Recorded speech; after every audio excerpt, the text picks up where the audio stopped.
Sintopía Radio, Distancia Cero.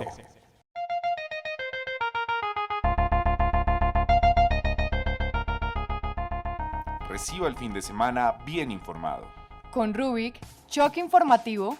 donde las noticias son más fáciles de entender. Bienvenidos y bienvenidas a Rubicast, el podcast de Rubik, choque informativo.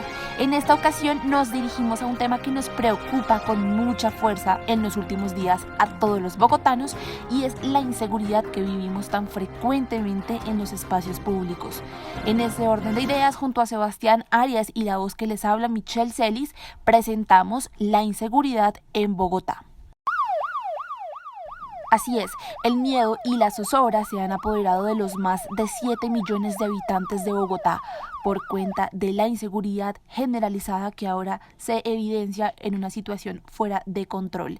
Se han presentado muertos, heridos, balaceras a plena luz del día, asaltos de encapuchados, saqueos de edificios y apartamentos, robos de bicicletas, celulares, asesinatos y venganzas. Son hechos que se están convirtiendo en el pan de cada día.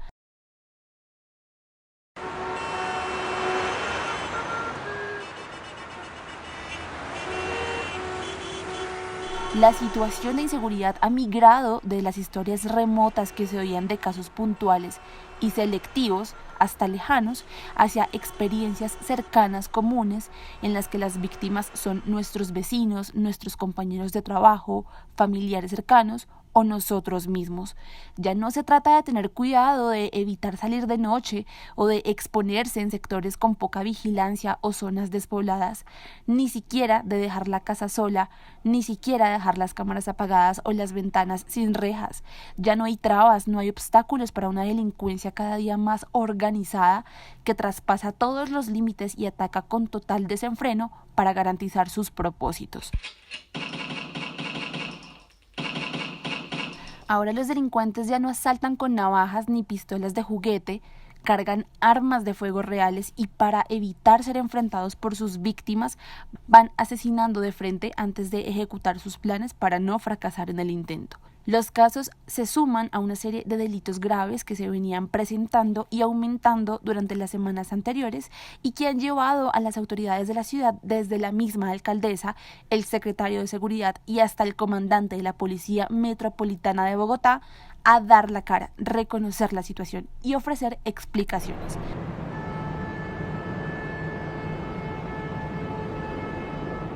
Aunque hasta ahora lo cierto es que la inseguridad está fuera de control. Me gustaría agregar que no solo la inseguridad en Bogotá es un tema crítico. En Colombia, las masacres y el asesinato de líderes y lideresas sociales ha ido en aumento. El último caso reportado es el de Esteban Mosquera. Él fue un líder estudiantil que se dio a conocer por perder un ojo a manos del ESMAD durante las protestas del año 2018.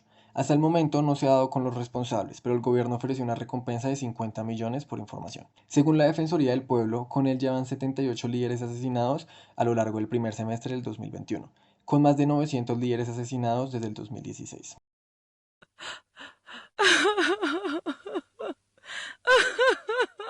Este documento también mencionó los departamentos con mayor número de homicidios. Como el primero tenemos Antioquia con 17, Valle del Cauca con 12, Cauca con 9, Nariño con 6 y Chocó con 5. Estos 5 departamentos tienen el 63% de los homicidios en el país. Las masacres también se han vuelto un punto bastante preocupante. La última registrada fue el pasado 24 de agosto, siendo la masacre número 67 en lo que lleva del año, en la cual se vieron implicadas 3 personas entre los 17 y 27 años, en el municipio de Saravena, Arauca.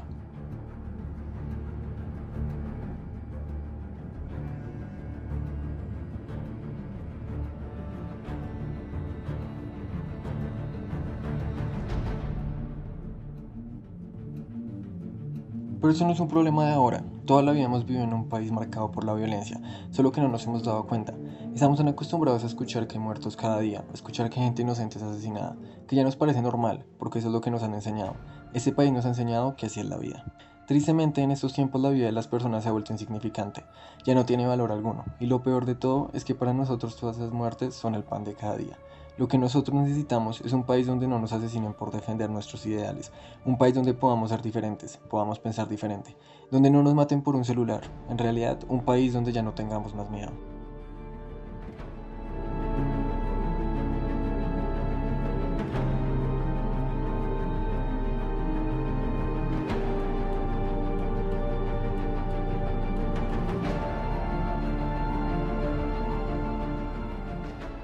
Y volviendo un poco al tema de la inseguridad en la capital del país, Sebastián, es pertinente recordar que gracias a un reciente informe del DANE, con cifras de la encuesta de convivencia y seguridad ciudadana, que aplica para las principales ciudades del país, 1 de cada 4 ciudadanos en Bogotá afirma haber sido víctima de algún delito, siendo los jóvenes el grupo de población que registra el porcentaje más alto, con un 38% en comparación con el 26% del promedio de la ciudad. Por esta razón, hoy contamos con un invitado muy especial. Su nombre es Nicolás Mora. Él es gestor de comunidades en la Secretaría Distrital de Seguridad, Convivencia y Justicia, quien nos va a contar su percepción de la situación que ocurre actualmente en Bogotá como ciudadano crítico.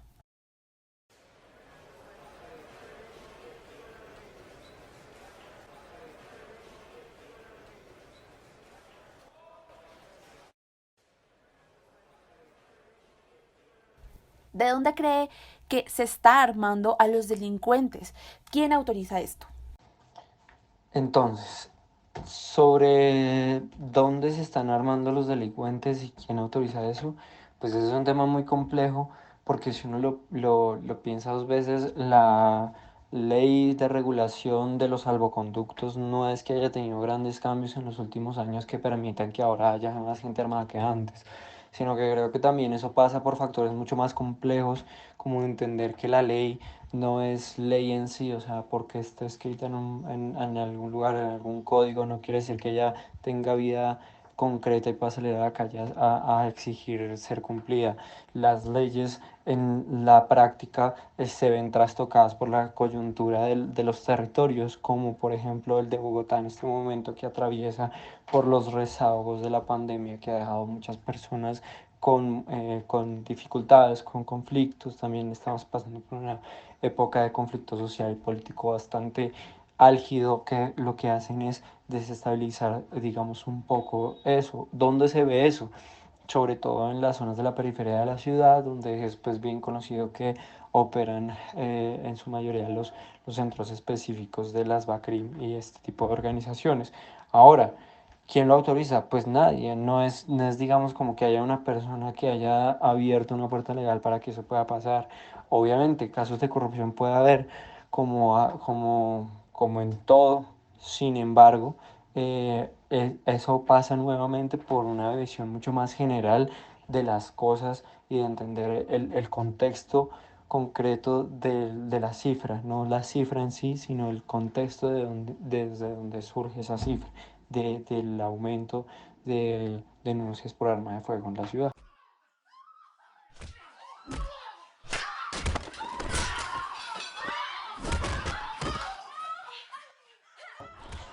Continuando con esta idea, ¿qué cree que pasa con las normas y los organismos que vigilan la compra y venta de armas en la ciudad? En la anterior yo creo que te respondí como las dos preguntas, entonces te voy a contestar esta porque va anclada con la anterior y es pensar que porque haya una regulación más fuerte de la fuerza en sí como policía o unas leyes más concretas que ya hay sobre el uso de las armas o la criminalidad en general, esta va a disminuir. Y pues eso no funciona así.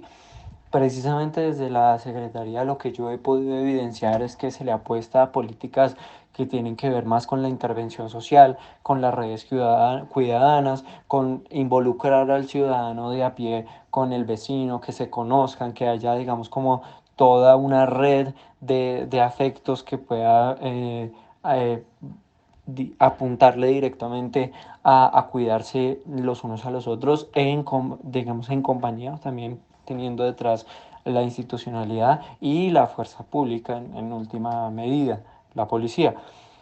¿Por qué digo en última medida? Por eso, porque se ha demostrado, ya está más que demostrado, que el aumento de la fuerza no necesariamente es equivalente a la reducción de la violencia.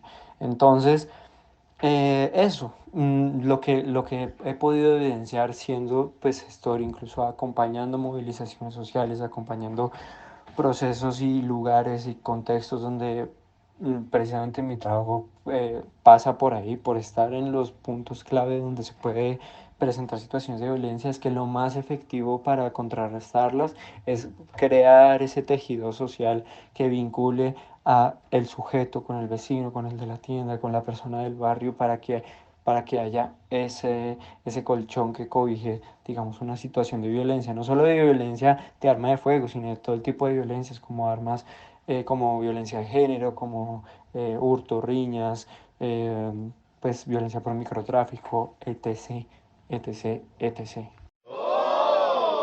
Por otra parte, consideraría que para trabajar el tema de la inseguridad es solo cuestión de reforzar a la policía con más efectivos que salgan a la calle a patrullar y a hacer operativos, o de qué otro elemento podría depender la erradicación del mismo.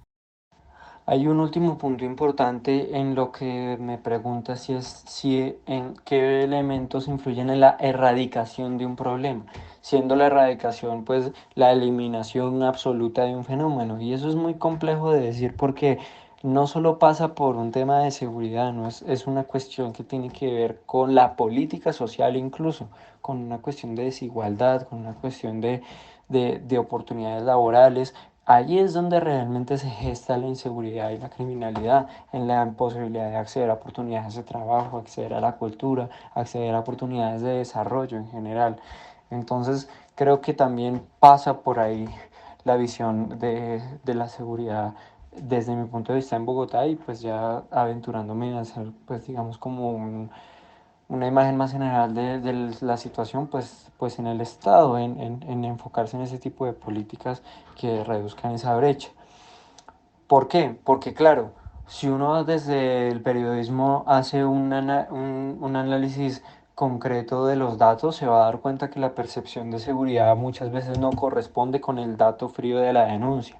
Hay una cosa que es la percepción, que puede decirme a mí que, por ejemplo, el barrio Santa Fe, San Victorino, Plaza España son lugares peligrosos, pero hasta el dato frío que dice que estas zonas precisamente son de las que menos presentan denuncias por hurto, riñas y violencia concreta en estos espacios. ¿Por qué? Porque hay unas redes de comerciantes y de ciudadanía que protegen unos ingresos económicos súper importantes que evitan precisamente estas situaciones. Entonces, hay que coger los datos con pinzas, más bien hay que ir a los datos, no solo a la percepción de seguridad de una encuesta o del análisis de las noticias como conjunto, sino el dato de la denuncia frío, ¿sí? Eso está en la oficina de análisis del distrito, se puede encontrar en la página de la Secretaría de Seguridad, por ejemplo. Entonces, eso es muy importante analizarlo, la política social y aparte de eso, el tema del dato frío frente a la percepción subjetiva de la inseguridad. De antemano, agradecerle a Nicolás por acompañarnos y contarnos toda su experiencia aquí en Rubicast. Además, lo cierto es que aunque la inseguridad es un problema que siempre azota a las grandes ciudades del mundo, no podemos permitir que el delito domine las autoridades y de igual manera someta a sus habitantes de la manera en la que ya lo está haciendo. Es urgente e inmediato actuar contra quienes amenazan con arrebatarnos el derecho a una ciudad tranquila y segura, donde hacer respirar no sea un peligro. Y esto fue todo por hoy aquí en Rubicast, en este podcast titulado La inseguridad en Bogotá. Agradecemos la participación de Nicolás Mora. Recuerden que este podcast fue realizado por Rubik Choque Informativo. En las voces de Michelle Celis y quien les habla, Sebastián Arias. En la postproducción, Tatiana Cubillos y Lorenzo Lórzano. Para CN y Sintopía Radio. Ahora recibirá el fin de semana bien informado, Esto fue Rubik, Choque Informativo. donde las noticias son más fáciles de entender. Sintopía Radio, Distancia Cero.